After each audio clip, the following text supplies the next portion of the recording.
You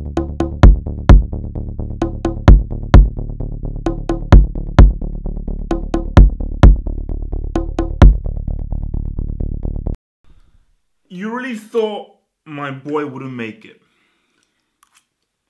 Maybe I here have hope. I'm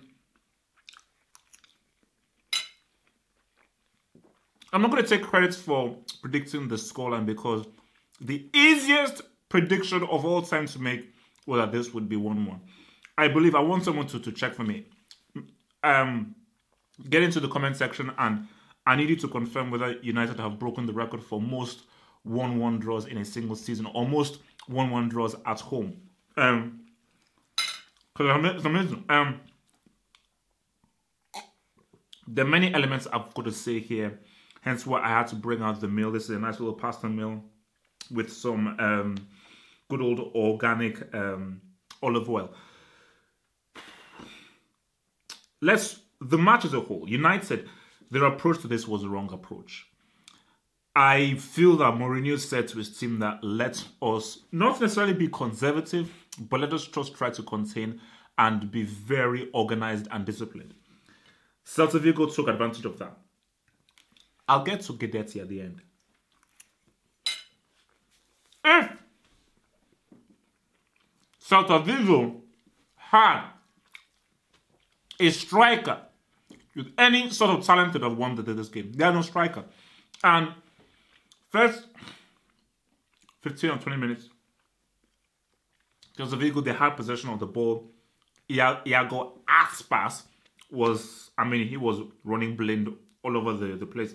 I believe these little guys, Sisto and Aspas, they just caused a lot of issues. But as good as the football was, because that's what it is.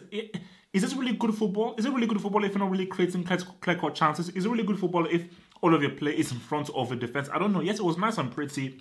A lot of passing, a lot of one-touch football, a nice movement.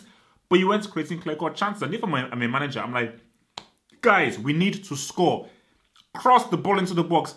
Get some action happening in the penalty area, which is not what Celta Vigo we're doing. Because, it's the whole La Liga mentality where they go off and say, oh no, we did really well. But did you? Did you really?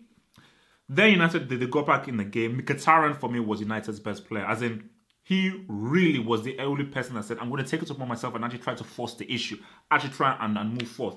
Then Rashford got the ball. Let's do crossover. And Fellaini, look, he's been a brick. He's been a brick.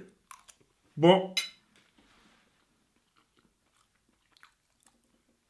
Fellaini had a good game. Not a great game. Fellaini had a good game. And that was a very well-timed run and nice header. So 1-0. Then we go further into the game. And this is where I have to get tactical here. And this is why you subscribe to the Football Hut. Because I give you something that other guys see. Watching this game, it's made it very clear and apparent that there is a disconnect between Mourinho and these United players. What do I mean by that? These players need an attacking coach. Now, that doesn't mean that Mourinho is a wrong coach or a bad coach, because the last I checked, he won the treble with Inter Milan. Last I checked, the most indestructible team of all time, the 2010 Inter Milan team. Yes, Lansima, yes, the most indestructible team, Inter Milan 2010. But a team with Lingard, Pogba, Rashford, Mkhitaryan, they're an attacking team. These are attack-minded players. And Mourinho's instructions to them is keep your shape. Be very disciplined. Don't be gung-ho. Whereas I feel that these players will benefit from having a manager who says, express yourself. Really try and be creative. Try and impose your will on this game individually. As in, United would actually benefit playing like how Celta Vigo were playing. And I think with people with killer apps, like, because Celta Vigo don't have a Mkhitaryan or a Rashford, people who can really have an end product and who are just of a higher technical effective ability than flipping Guidetti. Look at me. I mean, who the hell is Guidetti? But going into the game, Celta Vigo, look, they did well. They go back 1-1. Made it interesting. Then with a bit of controversy. So for Eric Bailly, it's very simple. You can't raise your hand. So you can complain all you want. You cannot raise your hand. As soon as you raise your hand, You know the rule. It doesn't matter. Like people say, oh, look at what Guidetti did. Oh, look at his play action. Forget what the player does. As soon as you raise your hand, that's it. And it doesn't matter what the player does. As soon as you raise your hand, that is it. You messed up. Because again, the referee didn't see it, but the referee went to the linesman. All the linesman or the assistant referee says that he raised his hand. That's all he needs to hear. He raised his hand. He doesn't need to hear about the effect that you had on the player. Is you raise your hand, that's a sending off. You don't raise your hand on a football pitch. And obviously the defender who actually scored, he got sent off as well. And then came that moment, 96th minute, the moment to win it. And for Guidetti, see, my thing is, people say, oh, Guidetti, horrible, terrible, tearful. I told you Mourinho is winning this Europa League. For those that don't know, I will remind you again. Jose Mourinho is winning the Europa League. You can book it. And Jose Mourinho's powers, his spectral powers went into that pitch and stopped Guidetti from scoring. I truly believe that. There's never been a moment where I've believed more in spectral higher powers than in what happened. Because Guidetti should have scored that. Any connection, that's a G. Any connection, that's a G. They go through on away goals by winning 2-1 on the night. But Mourinho said no. Mourinho said, no. You will not deny me my moments. So, overall, again, the thing I realized is that, again, this was another apparent thing. Pogba needs a midfielder. Pogba can't be the main central midfielder. Pogba is not Verratti. Pogba is not Toni Kroos. Pogba is not Drich. Okay? Pogba is not Ilkay Gundogan. Pogba is a very talented midfield player, but he's a box-to-box midfield player, whereas Mourinho is asking him to be a central midfielder. And you can see that he doesn't have the experience of finding space, receiving the ball and being able to pop off a pass to a man, or being able to walk in tight spaces, to be able to drift away from opposing players, to be able to get the ball and ping a pass that nobody sees. That's the ability of a Pick Jabi. That's the ability of a Drich. That's the ability of a Verratti, who they can carry the ball, they can move the ball, they can find space, they can create space, they can find those passes that other people don't see. Their vision is 40-40. Pogba in that. But if you put let's say you put a Verratti or a Drich next to a Pogba, that frees Pogba up and gets Pogba getting himself in those attacking situations and assisting the central midfielder, therefore improving the kind of productivity of your midfield. So for United, again, Rashford. I think for me, I see a really good striker in Ryan Rashford. He'll never be world class. For me, I think Martial is technically the better player, and he'll never be on the upper echelon. Like, he's not on the level of a Gabriel Jesus, a Martial or so forth, or a Paulo Dybala. He's not on that ilk. But at the same time, I just see a guy who can be a very good striker. I see him like sort of being like just below that top higher tier of young talent. And he just saw the impact that he does. But all Rashford needs is just coaching to say, making the right decisions. Don't allow your head to be too hot. And this we learn it in age. Maturity.